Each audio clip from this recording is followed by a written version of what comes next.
Assalomu alaykum, assalomu alaykum hammaga. Mana biz G'azalkentda Chirchiqni suv bo'yida, suv bo'yi degan joy kafega keldik. Emotsiyani qarang, emotsiyani, suvni qarang, sharillab turishini qarang.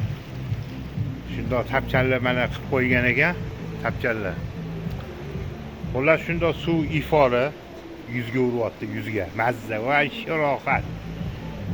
Zo'r joy ekan, menga yoqdi, yaxshi. Emotsiyani qarang, ham suvni qarang, tog'larning orasida. Suv shundoq sharillab urib turibdi, suv ham tez, suv ko'p. Haldan teparoqda basseyni ham bor ekan, basseynlarni ham syomka qilamiz. Mana qaranglar, mana qaranglar, rohatu bu. Ayniqsa kuniz suvlarda maza qiladi odam. Mana qaranglar, shundoq suv bo'yi, shundoq suv bo'yi. Mazza qilamiz, xudo xolis. Bu yerda ham cho'milsa bo'lar ekan, betonlar qilib qo'yilgan. Betonlar bor, suvga tushishga qilib qo'ygan. Cho'milsa ham bo'ladi. Suv lekin tez oqyapti, juda tez. Emotsiya zo'r mana. Tog'larning orasida joylar zo'r, gap bo'lishi mumkin emas. Tapchanlar qilingan.